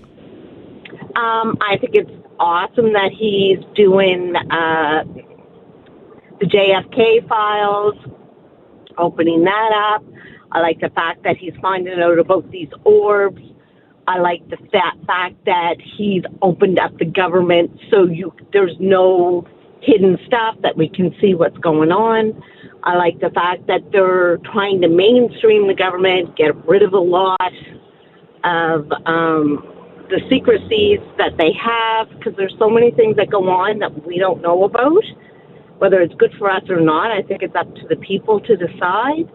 I think it's good that he's trying to protect the borders and protect the people, things like that. Okay, Marilyn, do you live here in Nova Scotia? I am. I'm not American. I have a lot of American friends, born and raised here. Okay. I don't like what he's doing to Canada. I don't like what he's doing with Cuba. My husband's Cuban. Yeah. I don't like that. So there are things I don't like, But there's also a lot of things I do like that he's doing. Yeah, see, to me, Marilyn, it's all about how it's impacting Canada right now. These are my concerns. These are my issues. What goes on in the States, and I may agree or disagree with the weaponization of the Department of Justice or JFK files. Sure, I'd be curious to see that as well. But for me, the potentially throwing our economy into an instant recession and costing hundreds of thousands of jobs and billions of dollars in GDP, that to me is the issue. That to me is the concern. 100%. I agree. I don't like the fact that he's going after Canada, but shame on us for relying on them and not finding better avenues before. Yeah. Or he asked us to secure our borders. Well, look. As far as and I agree that this is a wake up call, and diversifying our trading partners is something that we need and should have been doing. But on the border thing, Marilyn, I really believe that Trump greatly exaggerates for the point of just straight up politics when he says that fentanyl is pouring across the border from Canada. On a scale, I think that is greatly exaggerated, and the number of immigrants and people that are pouring across the border from Canada, I don't believe that he's accurate with either of those two statements. I think he's using that as leverage and talking points, and I don't think he has any empirical data to back any of that up. 100%, but that is business. That's how business works. Well, that's sad then. If that's business, that's sad. But Marilyn, listen, I appreciate the call. Thank you so much. Okay. Thank you. Take care. Jeff, hello. Hi, bud. How you doing? I'm well. You? Very well, thank you. Yeah, just a shout out there to Tony there. Hope he's doing okay. Miss his opinions on your show there, which are always good to listen to. Yeah. Anyway, yeah, you were saying a minute ago, he did away with that Bolton guy there. He took all his security details, from him. Yeah. And there's a watch out if someone's trying to assassinate Bolton anyway, right? Yeah, So, he said that he said that people aren't they don't. There's a time limit in which you have that type of security detail, and it's not a personal thing on him. It's standard operating procedure that after a while they can't protect everybody all the time with a security detail. Going off memory of what he said. Yeah, it didn't take long for him to drop it on him, though. He just get in there a couple of days ago. No, I know, but again, his excuse is that's the way that's standard operating procedure. But whether you believe that or not, who knows? With Trump, you just never know, right? What's coming out of his mouth? Yeah, Kevin O'Leary, there's another wannabe down there, Mar-a-Lago, down there saying, telling Trump not to listen to Trudeau, don't listen to anything he says, or Canadians or anything. He's got a lot to say, that feller. Well, listen, anybody, Jeff, that calls himself Mr. Wonderful, I don't really need to know anything else about them other than that. The guy is a freaking clown. He's a jackass, and I wish that he would shut his mouth, quite honestly. Yeah, I agree with you 110%. But you have a weekend, eh? Okay, take care. Yeah, Kevin O'Leary, never liked the guy. Even on Shark Tank or the Dragon's Den, I always thought he was an arrogant asshole, if I can say that so bluntly. Seriously. 902-405-6000. Chris, hello. Good. I guess you can say it, Todd. I heard it. There you go. I laugh. I kind of agree with you. Look, have you ever tried, when you go grocery shopping or shopping in general, to actually put in a real concentrated effort to only buy stuff in Canada? No, I've not done that. You can't do it. I have tried many, many times, and you just can't do it. I mean, I went to Superstore, looked at in the showcase where the beef is, and I see on the labels, ungraded Mexican beef. Mm-hmm. Now, the best beef some of the best beef in the world, at least, comes from Alberta. Why can't we import Alberta beef and sell it for the same price as Mexico? We can't do it. We're not competitive here in this country when it comes to shipping anything, producing anything, manufacturing anything. That's why, obviously, it comes down to dollars and cents. That's why all this stuff comes in from China and Thailand and Vietnam and Bangladesh and everywhere. I read an article online this morning, the people that are doing the Canada's not for sale hats. They sell them for between $45 and $55. Yeah. Made in China ones, $15. Yeah, there you go. So I mean, 3 or 4 times as much. I mean, it's unbelievable. Yeah. I picked up a bag of shrimp, frozen shrimp. Vietnam and Thailand. I put it right back in the counter. Give me a friggin' break. Yeah. Here in Canada, we've got a great fishery, and we have to import anything in the way of seafood from Vietnam or Thailand, half or 3/4 of the way around the world. This is ridiculous. It's commendable to hear everybody saying how much they want to support Canada and Canada production, Canada industry and stuff like that, or Canadian products. But when the rubber meets the road, how long are people going to want to pay $45 for a ball cap that's 3 times the price of one made in China? Yeah. I mean, when it actually comes to, we'll all do it once or twice. Yeah. I mean, I'll be guilty of it too, I suppose. We all do it a few times where we pay that bigger amount of money and say, I feel really good. It's made in Canada. I'm supporting Canadian economy, and that's great. But are you going to do it week after week after week? Most people can't afford to live now. How with all the imports, how the hell are they going to afford to pay a higher price and try and keep everything in Canada? It's very, very difficult, Todd. Yep. I mean, we have so much crude oil here, and yet Irving at our refinery imports crude oil from other places around the world to supply their needs. I mean, it's just it's taken so long to get to this point. We can't turn on a dime and all of a sudden cut off the exports to the States, tariff things up and say, we'll just absorb it here in Canada, or we'll pay the price, or we'll find new markets. Where the hell are we going to find the new markets? Yeah. And how long is it going to take? Well, yeah, that's the whole point. Yeah. And these guys that want to throw tariffs on the American goods coming in, that's a tax on Canada. That's right. But, don't worry about it. This tariff council Trudeau set up said that they're committed to using the tariff money to support businesses that are adversely affected by tariffs. Yeah. Doesn't that kind of sound like the carbon tax? Exactly. Yeah. It sounds like the carbon tax rebate. Yeah. I mean, we got to look at this thing differently. We really and truly do. And I mean, I hope that the tariffs don't come to fruition, because it's the most, and I agree with you, in my lifetime, and I'm older than you, Todd, but in my lifetime, this is the most serious thing, certainly for the economy, that I've ever had to face or ever had to see coming down the pike. And the first thing we need, Chris, is to get this Liberal government out of here. That's the first thing we need to do. I've been saying that for years. Yeah. I mean, the day after his election, I wanted him gone. But you're absolutely right. I mean, get rid of and maybe that's all Trump is waiting for. Maybe he'll dog it along and wait and see who he's going to actually have to deal with, because he knows he's not stupid. He may be arrogant and a bully and all this kind of stuff, and you can hate him, but he's not stupid, and he knows that Trudeau and the Liberals are not the government for the next 4 years he's going to be dealing with. Okay. And maybe he's going to wait it out. Okay, thanks for the call, pal. Thank you, Appreciate Todd. it. All right, take care. Didn't get to all of you for that. I apologize, everybody. A busy day on the phones, which is a good thing. We'll open the phone lines again on Monday. Talk politics with Don Desserud when we come back.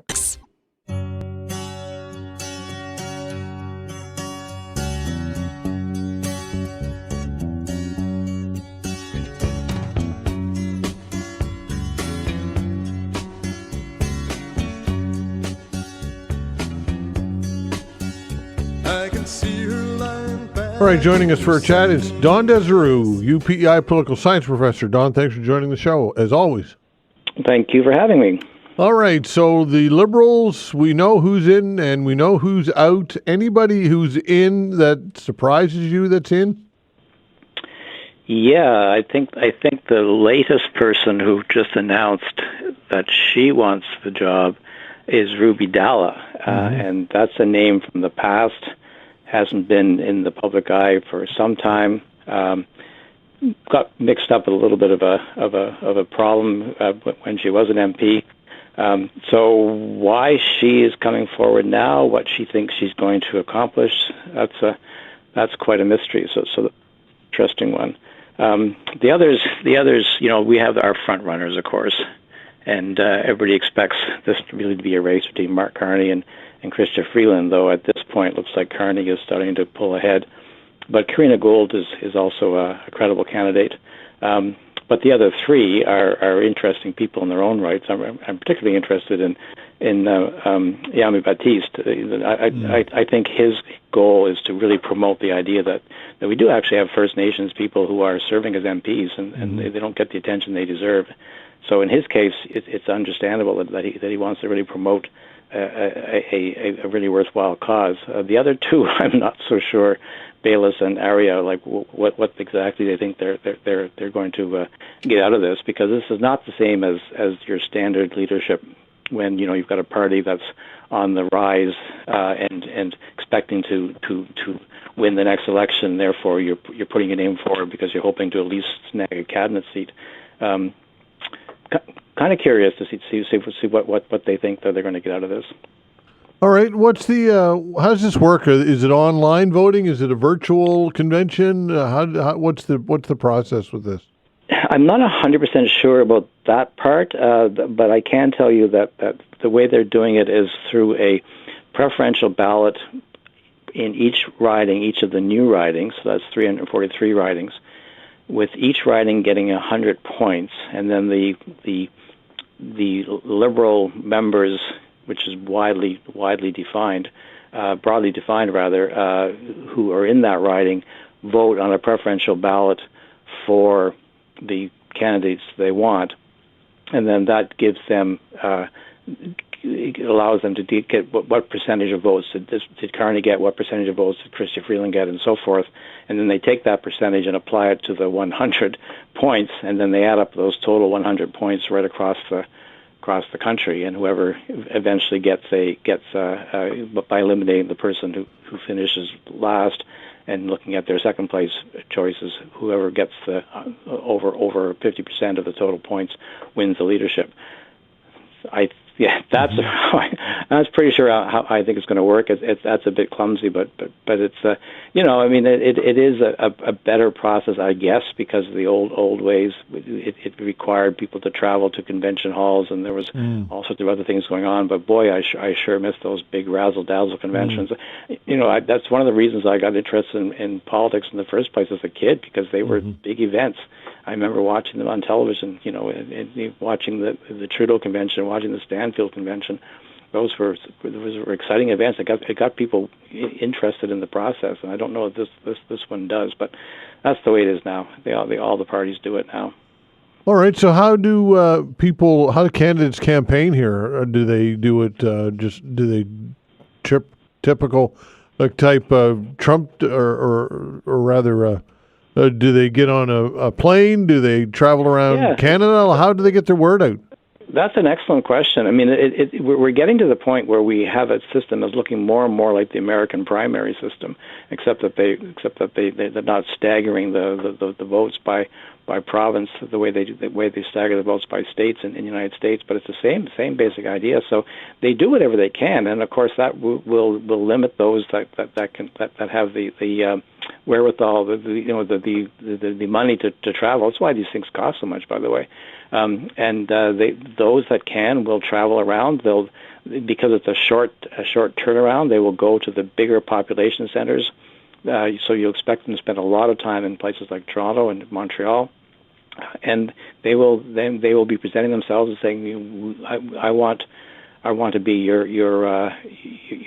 choice when you come to vote." But now, of course, with the social media and all the other things that go with that, there'll be an awful lot of campaigning going through that medium, and then, of course, there's all sorts of other ways in which they will meet with party associations, riding associations across the country, virtually through Zoom or whatever. All right, so candidates like Chrystia Freeland, who obviously had her handiwork throughout the previous government as the finance minister and the deputy prime minister, backing away from certain things like capital gains and, of course, carbon tax, consumer-facing carbon tax. That's a tough sell, I would think, but everybody running, I suppose, has to deal with the same issue, with perhaps the exception of Mark Carney, who is trying to frame himself as an outsider. Can he do that? I think he can, and we've talked about this before, but it's worth repeating. Right now, this is not a election campaign, a federal election campaign. This is an internal campaign for the leadership of the Liberal Party, and the only people that are going to vote, even though, as I said, it's quite broadly defined who gets to vote, but it's still they're going to be Liberals. So the trick for the candidates is to find the message that they can say, if you vote for me, I can bring this party to, I can save this party's fortunes, I can salvage something, or I guess some are going to even argue that they could win the next election. But in the meantime, they're talking to people who are loyal members of that party. And loyal members of the Liberal Party may not share the common view that people outside that party have, that all these policies that the Liberals had or were a problem. They may think that they're not, or they may not want to be told that different things that they did before, including things like the carbon tax, frankly, are a problem, because they devoted a lot of their emotional energy to supporting that and to be told, okay, we made a mistake, is not a really attractive message. So what Carney is at least able to say is that he doesn't have to explain how things went wrong, and when he does, I think he may be making a mistake. But he can be saying, okay, I'm the next chapter. Sorry about that. I'm the next chapter, and I'm going to move on forward. And that might be a better message for him. But the problem that Freeland has is that she has to say, okay, I know I did those things, but now I wish I hadn't. Mm-hmm. And I don't think that's a useful message within the Liberal Party at all. I don't think it would sell to the Canadian public either, by the way. Does Chrystia Freeland look? I'm not a fan, and I've not made it a secret that I'm not a fan on this show. But that's what I do as a talk show host. I have an opinion, but I think beyond opinion, I find it almost unfathomable that she could garner enough support from the Liberals to actually think that she would be the right person to go toe to toe with Pierre Poilievre and in going into the next election. I just see it as a non-starter. I can't understand how anybody could view her as a viable candidate. Am I being too harsh on her? I think you're being a little too harsh, but not too harsh. Yeah. A little harsh, but not too harsh. I think you're right. I think she does have a solid base. I don't think it's big enough for her to win. I think she is making a strategic error in, as I saw one of the headlines in the Hill Times saying Freeland is running away from herself, not just running away from Trudeau or running away from the Liberal Party. I think it's the wrong message to send to her delegates. It's possible, and you always don't want. It's always a danger to think that these people are really strategic and they've got these really complicated long-term plans. They rarely do, but it's possible that she is basically trying to position herself for the next round, which is basically what happens after the next election. And if we assume the Liberals are defeated, would someone like Mark Carney want to stay on, as an MP and probably not even the leader of the official opposition? And then now she's presented herself. She's got her message out, and she can come back.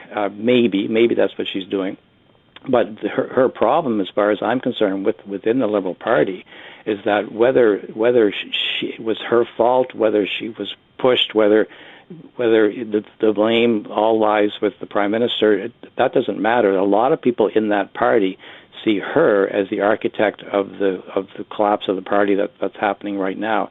In other words, they do not see her as a loyal team member, team player, and that's going to hurt her. And I think she has a problem within the Liberal Party. Whether that's a better message for the public at large, I don't know. That's another question. What is Mark Carney's sales pitch here? His sales pitch is his expertise. So his sales pitch is that the economy is the most important factor. I was looking at a Nanos poll just that this came out beginning of this month, and it was interesting that things like tax, when people were asked what's their greatest national concern, and it was unprompted. In other words, they just said, you tell me what it is. High taxes was on the very end of the spectrum in terms of people's concern. Jobs was the most important concern. And so basically, he's presenting himself as the brilliant economist who can ensure a strong Canadian economy, and that has the ability to go toe to toe with Polyev in any kind of debate, and I'm assuming it also means that he can deal with the United States, and he's doing so as you said, as an outsider. Mm-hmm. Of course, what the opposition is going to do is keep saying that he's not an outsider, but at least he was not, in a cabinet post or anything like that where we would have to take responsibility for certain decisions. But that's what his presentation is. Now, if you're asking me why someone who has been, the head of two national banks, including the Bank of England, would want to go through this process, that part I have no idea. I am totally perplexed why he would even want to put himself through this, particularly since what are the chances of him turning the Liberal fortunes around and winning that election? Maybe he knows something I don't know, and maybe there is a chance there. At this point, anyway, it seems almost, maybe completely hopeless. Don, always appreciate your insight. Thank you so much, and we'll do it again. Thank you. Always looking forward to it. All right, take care. Don Desserud, UPEI political science professor. PowerSchool cyberattack signals a widespread breakdown. We'll discuss this when we come back.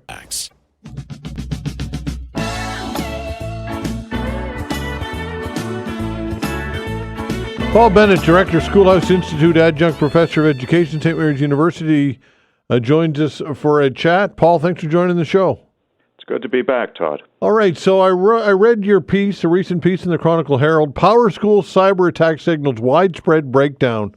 And we continue to learn more about this attack and its depth and how far-reaching it is, right?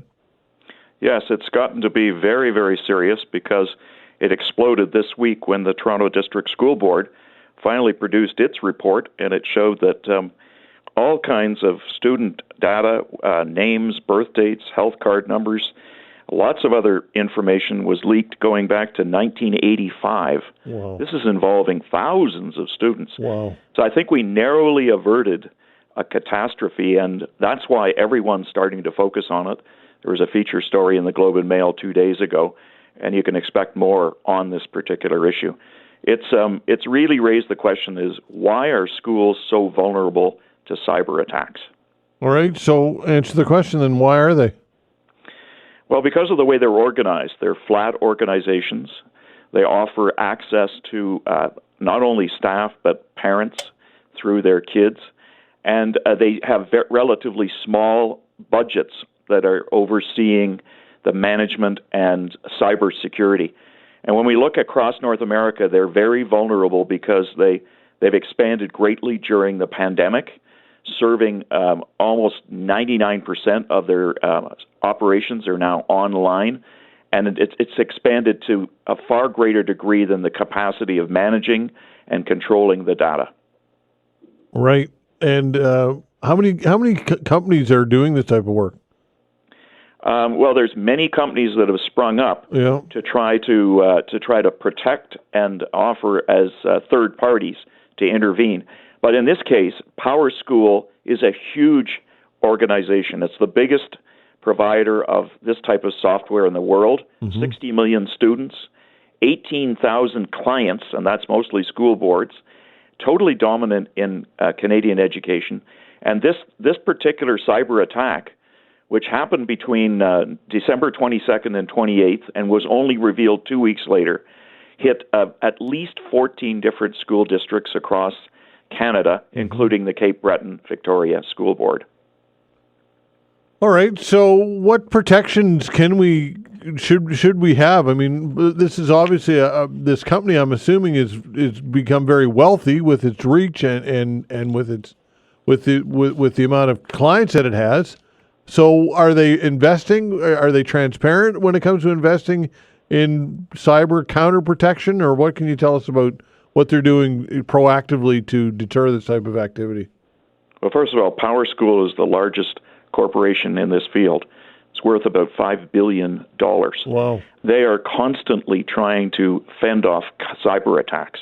In the United States alone, there's reports that between 2016 and 2022, American cybersecurity trackers documented 1,619 publicly disclosed cyber attacks. Wow. The only ones we hear about is where there's ransomware and they have to pay for it. Now, what is fascinating about this is They covered it up so quickly. They sent out emails to all these different school jurisdictions.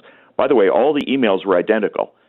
They seem to have been generated by the company itself, based in the United States. And the fact of the matter is, they're doing a cleanup. What we don't know is how much they paid, because they've said that there's no further need to worry. They tried to offer these assurances, and that only means that they may have paid some kind of ransom to have the information destroyed. And if they didn't, there'll be further investigations. All right. So is there any concern about decisions that were made locally here? Because, look, if we need this technology, obviously, in this modern age that we're in. And if this is the biggest player, then you would think that they would be, you could trust them, I suppose, is what I'm getting at here. Well, there's too much trust and not enough oversight. And now we're in a new world of cybersecurity, because in the United States, cybersecurity is ranked the number one priority of all K-12 technology leaders. And they're all complaining that school boards and school jurisdictions spend all kinds of money providing new programs, more technology, more software, but they spend little or nothing on cybersecurity. What it takes is one or two of these huge cyberware attacks to immobilize the school system, and then they have to find millions to get themselves out of it. You asked a question, what can we do? Well, they're reaffirming all of the normal things that you would expect. You know, they're saying school systems cannot let their guards down. They have to maintain their patches every time there's software updates. They have to encourage everyone using the software to update and change their passwords and to be alert for any unusual activity. Now, that's very, very difficult when you've got very few people charged with the responsibility of cybersecurity, and often it's basically contracted out. One thing that's fascinating, I learned, was that this particular attack has been traced back to IP addresses in the Ukraine.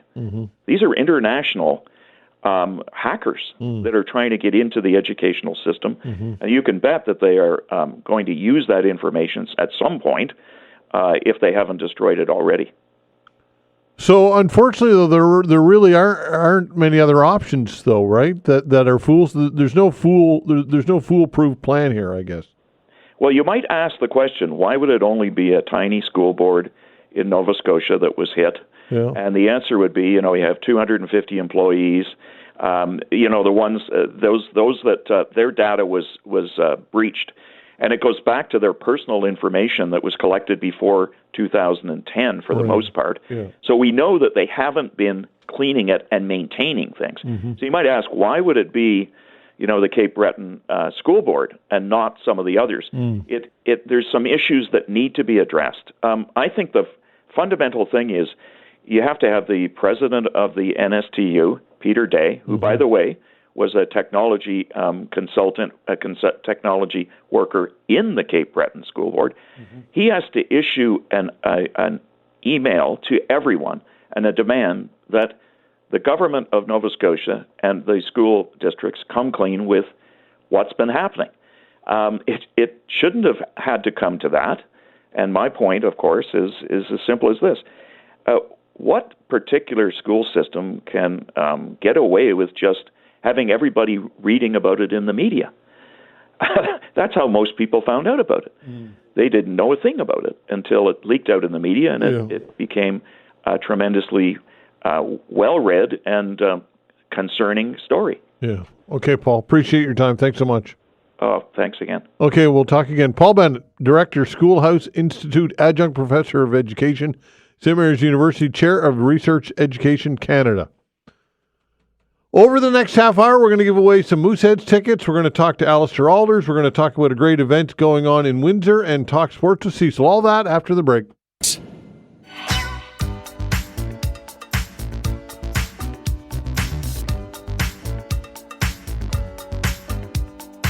All right, before I chat with Allister Aalders, our weather specialist, we're going to give away 2 pair of tickets for you to see the Mooseheads host. I believe it's the Sea Dogs on Sunday. I think it's the Sea Dogs on Sunday, yes. So if you'd like a pair of tickets now, we get 2 pairs to give away. Be callers 3 and 6 at 902-405-6000. Callers 3 and 6 gets the ticks. 902-405-6000. Again, the Mooseheads hosting the St. John Sea Dogs on Sunday. And the best of luck to you. Now joining us is Allister Aalders, our weather specialist. What's the weather going to be like on the weekend for the hockey? Well, I mean, not too bad overall, and it's going to be warming up, which is nice. -5 tomorrow, with, I'd say, the pick of the weekend, unless you're not a fan of the temperature, we'll have more sunshine than on Sunday. Yeah. Sunday comes with more clouds, maybe a few flurries or snow showers, but it also comes with a warm-up up to 0 or +1 for the daytime high. So if you haven't been a fan of this current cold snap, we do have a bit of relief in sight for the weekend. Nice. There's a great event, and I'm going to be talking about it after our chat, the Long Pond Hockey Heritage Classic Tournament in Windsor. Oh, that's great. This weekend. So they're great weather for it. Great weather for it, and I mean, I think perfect timing because, we've been on a bit of a temperature roller coaster so far this month, but we had really solid. I mean, the daytime highs were nowhere near freezing. The nighttime lows were cold. So certainly those ponds have been able to freeze up this week, and I'm sure some of the smaller lakes too. So certainly for anyone who likes to take advantage of outdoor, winter activities, this has been a good stretch of weather. Nice.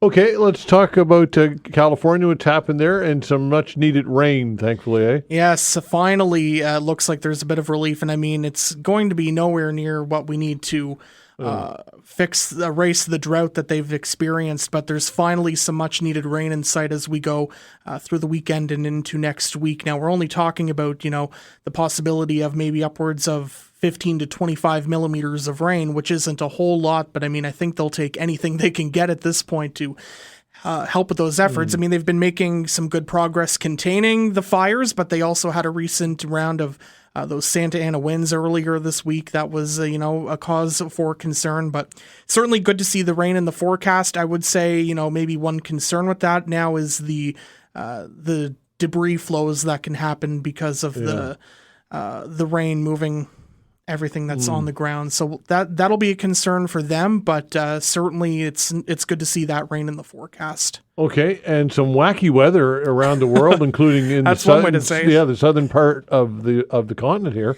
or the United States, I should say, snowfalls. Tell us about the historical snowfall in January in the United States. It's crazy. I mean, when you think about places like Louisiana, northern Florida having more snow than parts of Atlantic Canada have experienced so far this month, most people probably wouldn't believe you. But yeah, right along that Gulf Coast, I mean, we've been, experiencing the below average temperatures this week, but this cold air has made it very far to the south, obviously, down into the southern Gulf states. And essentially what we had happen is we had that cold air move down. We had that energy coming in off of the Gulf of Mexico to form an area of low pressure, and there was ample moisture to come in off that Gulf, and just where it clashed with that cold air and the warm, moist air off the Gulf, it formed that area of low, and we saw these areas of snowfall that in some cases brought upwards of 20 and 30 centimeters of snow to places that never get snow. So it's a once-in-a-generation type of system for them. So, I mean, obviously very problematic as they're not well equipped to deal with such weather, but I do think probably a bit exciting for people who, maybe have never witnessed snow before in their lifetimes or, don't see it too often. So very interesting, but like I said, it's a once-in-a-generation thing. Everything had to come together. I mean, one thing with the cold temperatures making it that far south, but you have to have the perfect alignment of that, of low pressure, moving through and corresponding with that cold. And it was just the perfect recipe for snow in places that just don't get it. I mean, and this bomb cyclone, which impact Ireland and parts of the UK.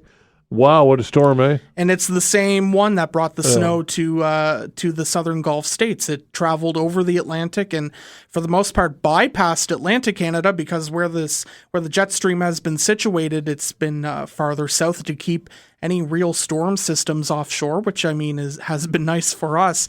But I mean, it rapidly intensified into what is called a weather bomb, and I'm sure some people are like, "Oh, here we go, another weather buzzword." But I mean, it's a proper scientific term to describe the rapid fall in pressure of low pressure, which is 24 millibars or more within a 24-hour period. The term weather bomb is nothing new. Sometimes it's referred to as explosive cyclogenesis or bombogenesis. But that's essentially what happened to this area of low as it made its way towards Europe over the last 24 hours. And wind gusts were forecast to reach upwards of 150, 160 kilometers per hour in parts of Ireland and Scotland. And one concern there was something called a sting jet, which is a very narrow area of intense winds in the upper levels, part of the jet stream, and the precipitation can carry those winds. The wind can descend down towards the surface. It's usually very short-lived, very localized, but it can be incredibly damaging. So that was a factor with this too. But yeah, just very significant rain and wind for parts of our friends in the UK across the pond. It's there's been no shortage of weather to talk about this week for sure. That's for sure. Okay, so again, just a quick review on the weekend and early next week. Things are pretty benign right now, pretty good here right now. No sign of any, like, say, classic nor'easters or storms. We warm up this weekend. Chances, some weak disturbances coming in. So, chances for flurries or snow showers Sunday, Monday, and probably Tuesday as well. By Tuesday, we're up to 3 degrees above freezing, so there could be some rain showers mixing in.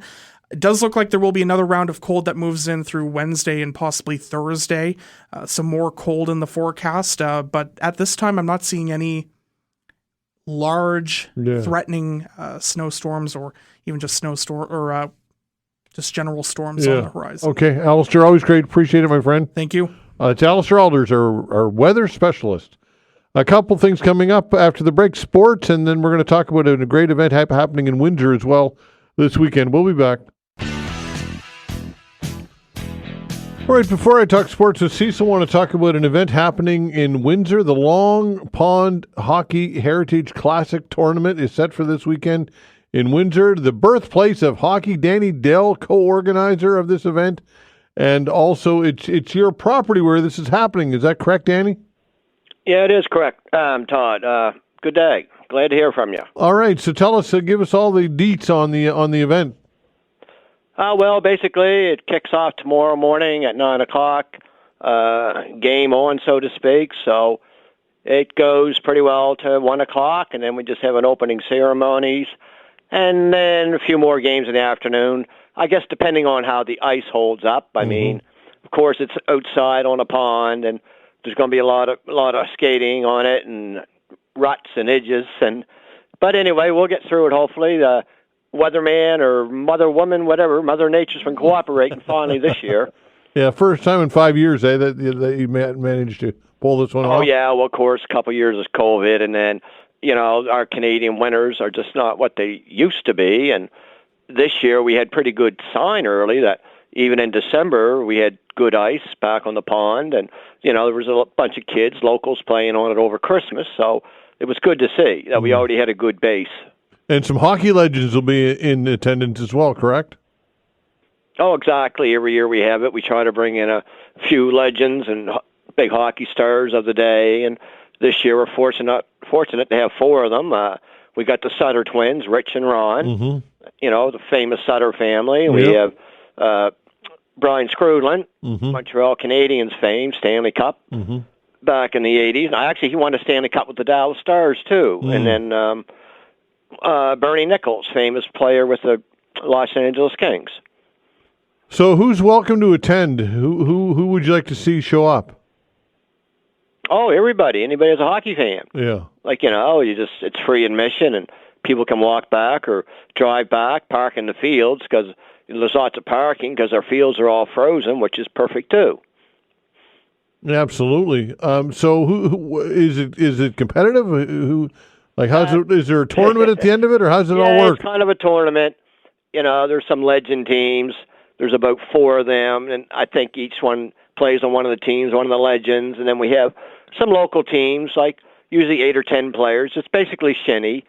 We divide the pond in half, so they play 2 games at once going on, and they play for 20, 30 minutes, and the nets we have are like a wooden net. It's just low net with a hole in each corner. And the idea is that to keep the puck down. With some of these players today and their shots, and the sticks and the curves that, we just don't want to see no pucks flying in the air and hitting anybody. Okay. We've had injuries before. Ray Bork got a nasty cut one year back there. Mm-hmm. All right, so if people want to know more about all of this, they want some details, can they find out online all those details?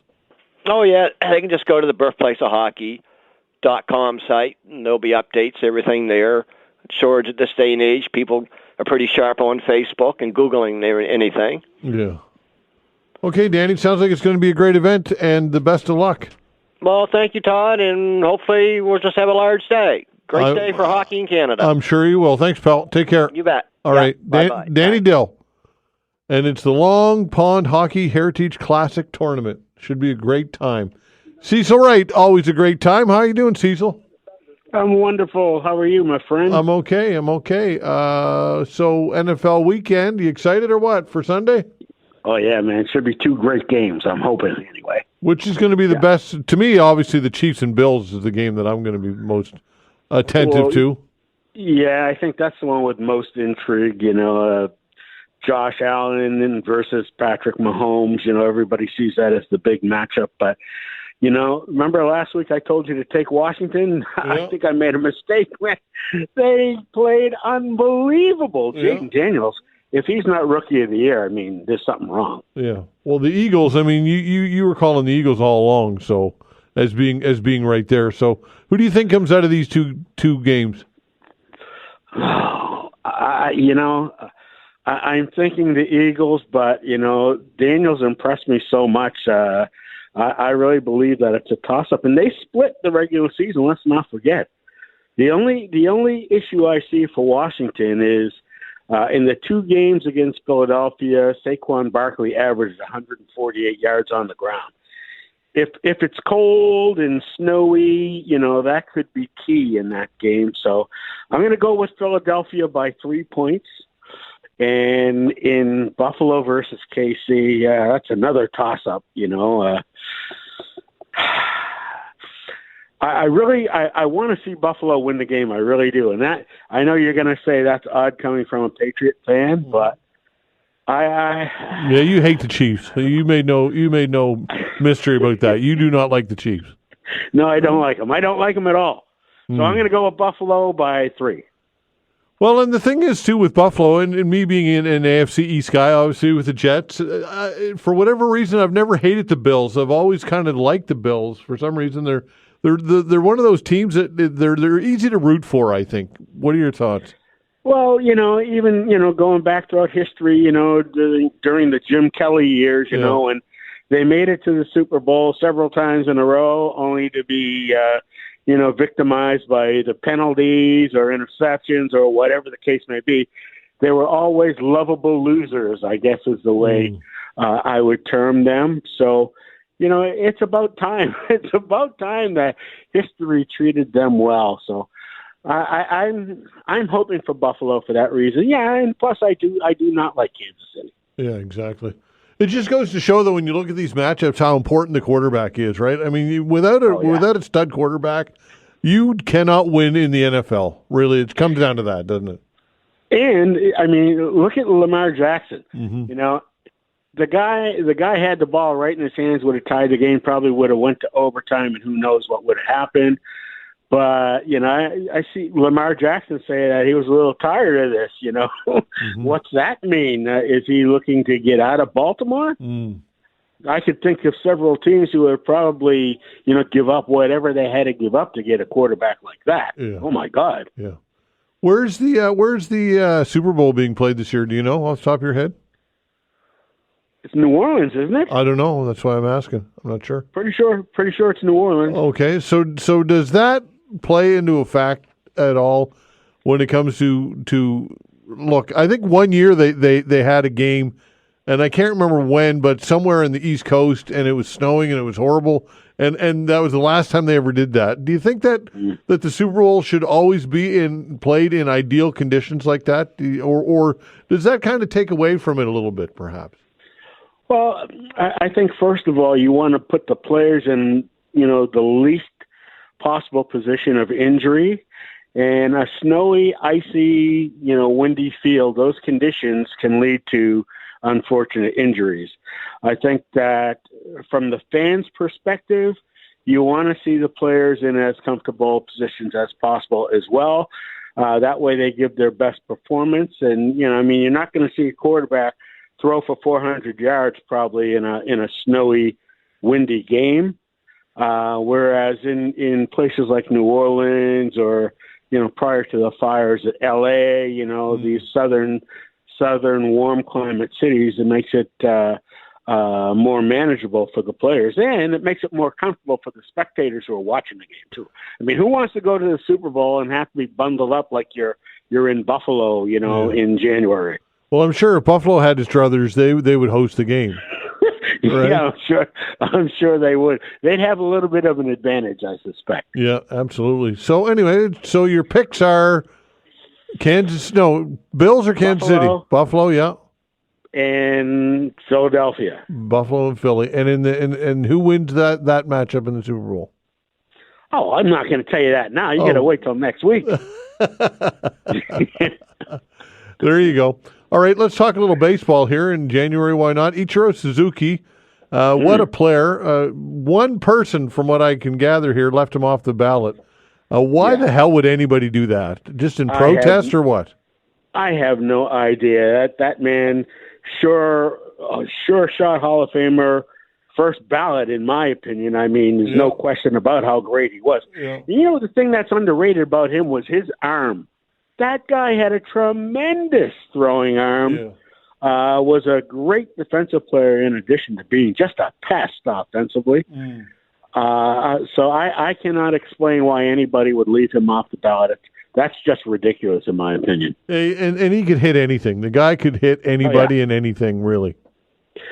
Yeah, and I used to remember how I hated seeing him lead off an inning because he got on base, by any means necessary, And there was always these times, especially when he played against the Red Sox, where it was like he'd hit a swing and bunt and just try to hit the ball on the ground to the left side and just beat it out.